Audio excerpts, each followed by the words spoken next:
The idea that there are different races is racism. Let me say that again. Just the proposal that there are different races is racism. That idea itself justifies everything that follows it. Y'all ain't caught on to this yet? Darwinian evolution is racism, fam. It's eugenics. Justifies genocides. It ain't even true. It ain't even true. The idea that there are different races of humans is not true. There's no such thing as race. There are nations. I'm not concerned with Darwin, a theory of evolution, or any other historical documentation if it wasn't an African, because it doesn't make sense that all life began in Africa. Well, if you make the assumption that the human race arose like around the equator and that skin color, dark skin color would be the phenotype, then are you assuming that as people moved outward, there was a mutation, and if you were in the north, it allowed that mutation to live, which is how we got white people?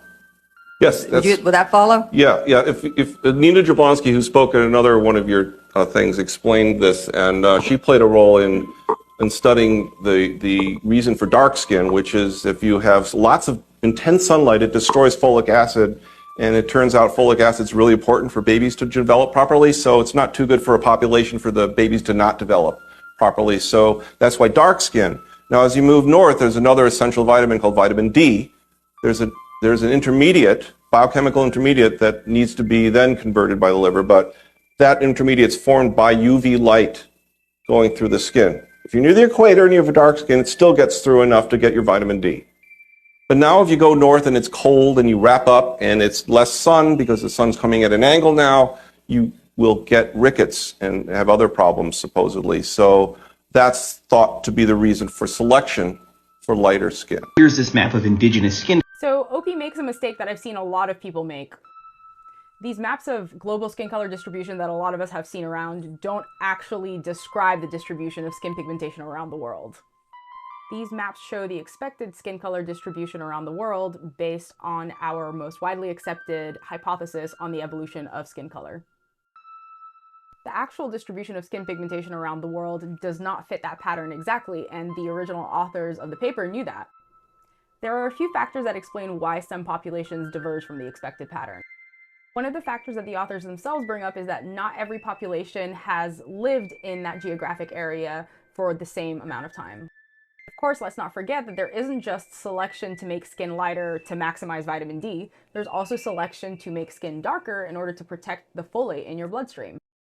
That's a basic summary, but let me know if you want to hear more because skin color evolution and genetics is kind of my thing. I want to explain something to you where I think black people make some mistake. Black people want to tell colored people how they should feel. And it's a mistake. Black people don't have the full story of colored life. You can never understand. Yeah. I want to explain on your show for the first time.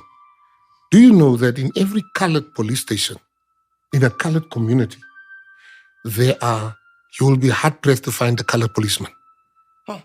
There's black policemen in a colored community.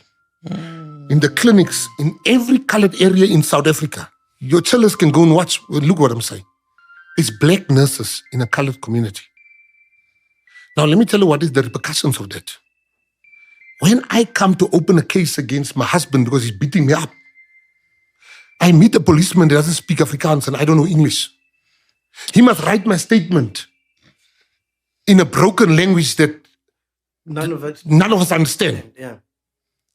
When people go for tablets. Hi, Benji here, and I'm going to explain what colorism is. Colorism describes acts of prejudice and discrimination based on the favouring of lighter skin over darker skin. It typically occurs amongst people of the same racial or ethnic background, but it's also practiced within and across all marginalised racial and ethnic groups. Colorism is interpersonal and systemic. For example, lighter-skinned women are more favoured in the media, darker-skinned African Americans are more likely to be arrested, and the skin lightening cosmetics industry makes billions from the stigmatisation of darker skin globally. Colorism is rooted in racism. Our society privileges whiteness at the expense of POC, so proximity to whiteness is privilege and afforded benefits. Therefore, tackling colorism involves those with lighter skin using their privilege to advocate for those with darker skin, challenging industries that practice and benefit from colorism, and all of us being actively anti-racist. Hope that helps. Bye.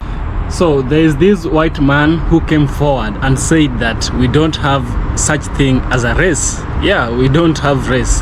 He said that the creation of race is a method of racism.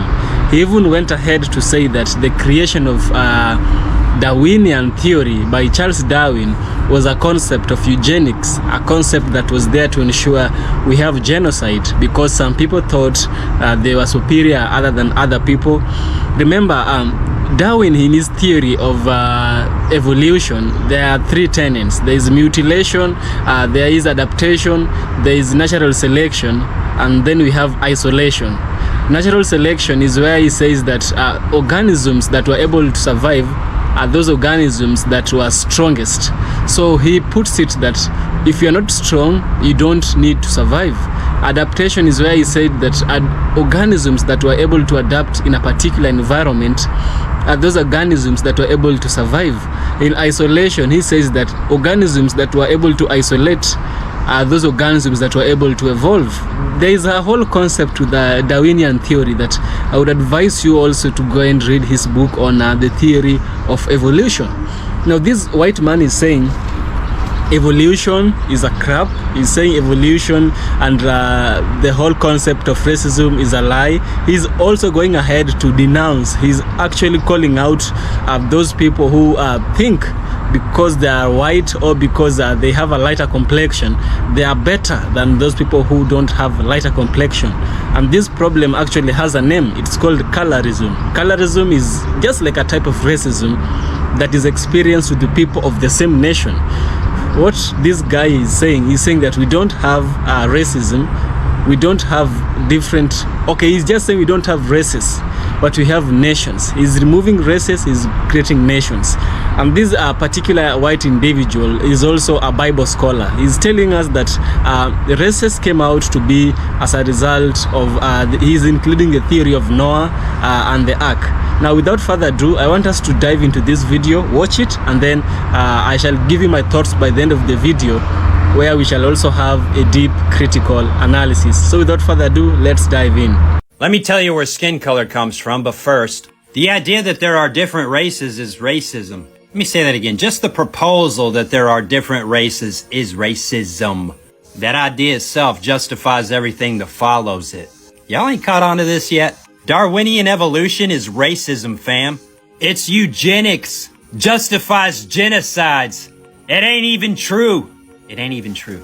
The idea that there are different races of humans is not true. There's no such thing as race. There are nations. And all the nations came from the loins of Noah via his three sons, Shem, Ham, and Japheth. Every single one of us were present in the loins of Adam, the OG human, and we're all at least 56 cousins, fam. Darwinian evolution is a farce to justify a new world order. I ain't gotta prove it. Go look at the mountain of receipts. This is where the eugenicists get their ideas from. What are we racing for? Superiority. What kind? Genetic superiority. They're doing it right now. I'm not making that up. Go watch any talk whatsoever being given about CRISPR, gene editing. It's gonna be illegal and immoral, which makes it religious, to not edit your kids' genes here in the very near future. They said so out of their own mouths on a stage to thunderous applause. That's not what this talk is about. Where does skin color come from? Look at this right here. These are all shades of brown. Notice, nobody's black, nobody's white. I'm not even beige, bruh. Brown gets a lot darker than taupe and never turns black. Gets lighter than beige and never turns white. Because white is the absence of all color, and black is the combination of all color. Why didn't I say colors? Because color is a spectrum. Colors are made from red, green, and blue anyway. People can look real different from one another. Why is that? Well, macroevolution is false, but microevolution is called adaptation. A kangaroo might think he's better than a possum, but he is a possum. And a possum can adapt to his environment, and his offspring can keep those adaptations and add to them for their offspring. Wait, isn't this just evolution? No, it's adaptation. He remains a possum. Black bear, brown bear, polar bear, they're all bears. If Noah had 2 mating pairs of black bears on the ark, you can get every bear in the world from that. Just like all dogs or wolves. Cabbage, broccoli, Brussels sprouts, it's all horseradish. Literally. When does it quit being horseradish? Never. Adaptation, not evolution. But the DNA shows common design. Building blocks put in a specific order for a specific purpose. But retroviruses show that viruses are more than we think they are, boys and girls. Flu shot? A virus is how humans learn to talk, according to academia. Why do you want to prevent those? Why would you want to prevent those? Why would you want to prevent those? Why would you want to manufacture those? What are you doing with that? I already know. Forced adaptation is called eugenics, boys and girls. Gene editing. Never mind, I'm not trying to lose this too early. I came here to tell you all about the Song of Solomon. I don't even know what I'm doing. Now to break everyone's heart who thinks that they are special because of what shade of brown their skin is. Skin color comes from where you live in relation to the equator, sun exposure, climate, temperature, and what you are eating. How could what you're eating make any difference? Are you farming? Are you keeping herds and drinking milk? Eating leafy greens you grew? Or are you hunting for your food? In the full exposure of the sun. Part of the equation boils down to where are you getting your vitamin D from? Is it from your produce and agriculture, or is it from the sun? And this might seem like a heavy coincidence, but it's actually not at all. Places with much more sun exposure in the south don't have as good agricultural soils to grow food in. You need moisture to grow food, and there's plenty of food to be had. You just gotta know how to get it. You might say, yeah, but this is desert right here, and they're nomadic. Herdsmen, they keep herds. Yeah, and they drink milk and cover their skin from the sun. And so what color are those desert herdsmen? Science! I can tell you what color they are. Tell me what they're eating. Tell me what their people have been eating for 1,000 years. I'll tell you what color they are. Where are they? Tell me what they're eating. I'll tell you what color they are. It's that easy. It's not a mystery. Are you getting your vitamin D from the stuff you're growing and the animals you're herding and the milk you're drinking, or are you getting it from the sun because you don't have agriculture or herds or milk? God takes care of his creation, which is robust in every environment, adaptable, filled with an enduring spirit, made in the image of God. Can't help but try to conquer and overcome the nature God has made, because God commanded us to go forth and subdue what I've made. The indomitable human spirit is actually a command from God, written on all of our hearts. Oh, that makes us all collective. We are all collectively human. Mystery Babylon has some wild ideas that has people killing each other over nothing, man. By her sorceries, the nations are deceived. Not the races, the nations. All descended from Adam. So the Garden of Eden was somewhere right around here. I mean, they named the rivers. Noah got off the ark right up here, Mount Ararat in Turkey. This is the Middle East right there on the equator, you know. These people are all herdsmen and agriculturalists. Based on the absolutely known science, what color do you think those fellas were? I'm guessing somewhere around like this line right here. Brown. Somebody said, don't say black people come from brown people, that's racist. We're all brown though. And if you're with me this far, I'm gonna prove it biblically now. I came to read the Song of Solomon, so here it is. Because the Song of Solomon is used to justify absolute nonsense. The Song of Solomon is the Queen of Sheba singing about Solomon. It's not the song from Solomon, it's the song of Solomon. The Song of Songs, which is Solomon's. Let him kiss me with the kisses of his mouth, for thy love is better than wine. Who is singing? The Queen of Sheba. The Queen of Ethiopia, who plays a major part in the story of the Bible, who takes Solomon's religions and his sons back to Ethiopia. Later in the New Testament, we see the Ethiopian eunuch, who is commander of all the treasuries of Ethiopia, gets baptized into Christianity by Philip and takes that religion back to Ethiopia. That's how old the Ethiopian church is. The Queen of Sheba was black. She was from Ethiopia. I am black, but comely. She's beautiful. O ye daughters of Jerusalem, as the tents of Kedar, as the curtains of Solomon. Look not upon me, because I am black, because the sun hath looked upon me. My mother's children were angry with me. They made me the keeper of the vineyards, but mine own vineyard have I not kept. The Queen of Sheba was like the richest, most wise woman in the world. What is she talking about? She's talking about the nations, not races. My mother's children were angry with me. They made me the keeper of the vineyards. This is talking about history, where everyone spread out from and why they spread out. And why God regarded her with riches, honor, and wisdom. Just like Joseph after his brothers threw him in a friggin' pit and then pulled him out to sell him into slavery. And then God lifted him up above them all so that they all bowed down to him. The whole nation of Ethiopia was born from slavery. Was it their fault they went into slavery to begin with? Is this not the curse for disobedience? But does God bring a people out of slavery and make them a new nation and establish them? Yes, he does. That's how he makes nations. Gold refined in the fire. It is the gospel of Jesus Christ.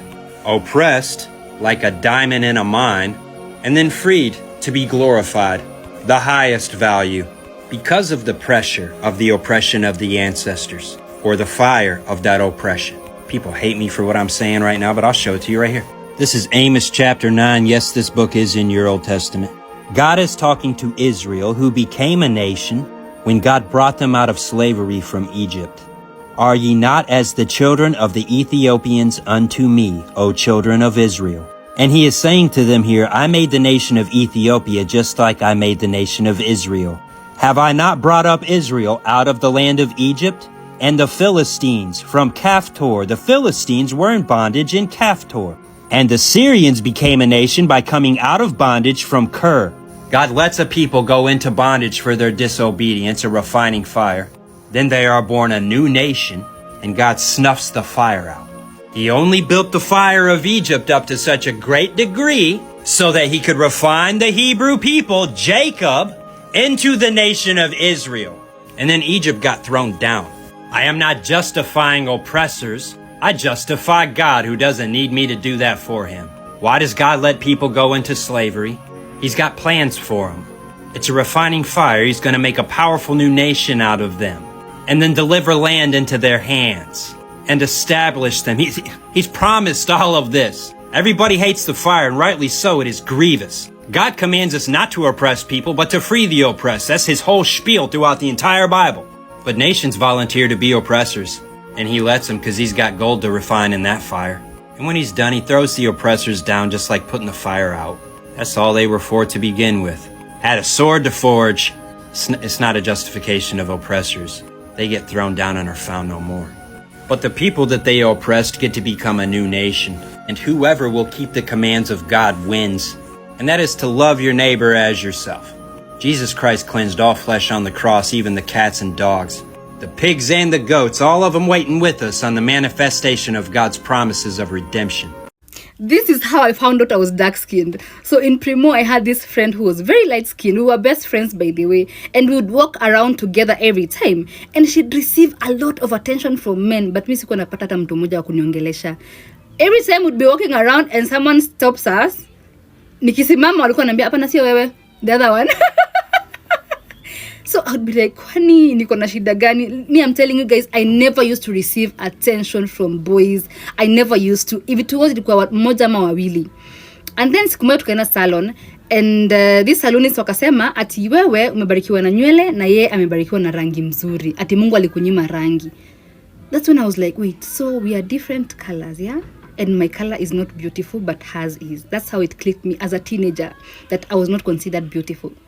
Not to be racist, but how are people black when the first two people that were made are white? That's a great question. So just so you know, I don't touch the topic of religion. But scientifically speaking, I can tell you that the first people actually came from Africa. About 300,000 years ago, we see the first Homo sapiens. And they, of course, appeared in Africa. They evolved from, and I could never say this one right, they evolved from Homo heidelbergensis. I can never say that one right. Understand how it's confusing, because whenever you see an evolution of human beings, you always see the person as white. But the first people, they lived in Africa. People did not develop white skin and blonde hair until they migrated to Europe. See, Africa was pretty difficult to live in. So you needed pretty dark skin, because this pigment that you see, melanin, that's your natural sunblock. The first people that lived in Africa needed the natural sunblock. They were black. Now again, you then migrate a little bit north. People then migrated to Europe, and then of course the pigmentation went away, blonde hair developed, blue eyes developed, but the first individuals were black. Now, the brother has given such impactful message. I didn't know all about this, but I'm here to assure you one thing. For the longest time, I have always known that Charles Darwin's theory of evolution was a lie. I knew it was a lie from the very first beginning, because I remember I had studied biology in my high school, and during my campus, I was so passionate of doing chemistry. Chemistry is the science of life. Biology is the study of living organisms, but chemistry is the science of life. So this science of life, you find it borrows some biology is borrowed from chemistry. Process such as respiration is a concept of chemistry. What else? Breathing, how hemoglobin connects with the blood, and it connects with the oxygen, the bonding, and the unstable bonds, all that. I also studied some RNA and DNA, not to full extent, just studying here and there. I don't have no degree, but I studied one thing that I think I need to share with you. The DNA is so complex. It's so complex. And then the DNA has some particular bases. I think it's guanine, thymine, adenine, and there's another one also. How this DNA combine in these 4 billion people to such an extent that there is no DNA which is similar to another person is not an accident. Is not an accident of evolution. There is nothing that can create such an intelligent structure. Imagine from the very first man to I myself, even to the people being born after me, there is no one else who will ever or has ever or is ever looking like me. DNA, no. Everyone has their own fingerprint on this world. You can't tell me that is evolution. Evolution might have given some mistakes. Evolution cannot be such accurate. Just from studying DNA, I knew that evolution was a mistake, because if it was a problem, if it was a concept of evolution, we would still see some how do I call it, growth. We would see some humans walking like monkeys. You know how monkeys walk. I knew that evolution is wrong because we don't have ape man. We don't have monkey people. We have monkeys and then we have people. They are so different. They are so different. It's also funny that the DNA that closely resembles that of humans is a pig. A pig is very far from looking like a human actually, but the DNA closely resembles that of humans, not a monkey. What comes into your mind? What really comes into your mind? This introduction of color, this introduction of race is a concept that was invented to exploit people. And the man has explained, as science also explained, if you have a higher melanin in your body, it is as a result of exposure to the sunlight. When you're too much exposed to the sunlight, you gain a lot of this melanin, you become darker. And he has also explained that we have an array of skin color. We have an array of skin color from different people in different parts of the world. So it is not the people who give themselves the different colors. It is the environment, the food, the culture, their way of living that provides for them. I am a firm believer, and I believe that God is the author of mankind. God is the one who created us, and if he created us, he had to ensure that we have a way to survive. He had to ensure that we are able to thrive. Me with this my curly hair, I'm happy because God knew if I had long hair, I would not survive. Even the primary function of the brain is to survive. So God knew this, and he made us the way we are as Africans to survive. He made the white person as a white person for him to survive. If the white person was made like an African, he would have not survived. We wouldn't have them. He made the Indian to be an Indian for a specific purpose. And the environment you are in determines how you come to be. Because after long time, that is how you develop your color. And the brother has also explained all these humans. Myself, you who is watching me, we all came from the loins of Noah. Noah and his 3 sons, we all came there. I don't know what you want to say, or I don't know what you want to think, but I have my opinion, and I believe this opinion is truth because I'm gathering this truth from the Holy Scriptures. We are all descendants of Noah, and from Noah is where we all came from. So black people are not cursed. We are not cursed to have a black skin. It is the location we are in that makes us this way. White people are not cursed to have a white skin. They are not cursed to have a white skin. They have a white skin because of the location they are in. So there's no way you will go ahead and bleach yourself, turn yourself white. But whoever created you, he knew what he was doing.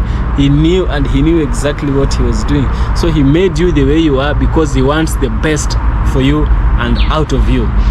That's the work of the Most High. And I believe the Creator knows more than the creation. I am just a creation, you are just a creation. It's time we understand how the world works. Spreading such awareness from the good white brother, sharing this information.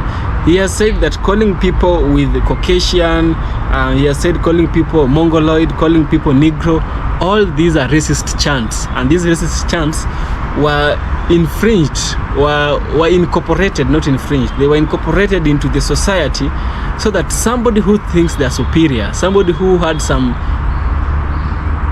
pride problem in them would find satisfaction and continue exploiting people. This has been supported many times with other previous videos I've been showing you. Racism is a human invention. God never created races. He created nations. Nations gave us different colors we have. And that is the most important line in this video. If you find value here, kindly subscribe to the channel. Support me on Patreon if you wish. And I will so much appreciate for your support and liking. See you in the next one. But remember this. Races we don't have, we have nations. Nations build the skin color. That is how it ends. See you in the next one.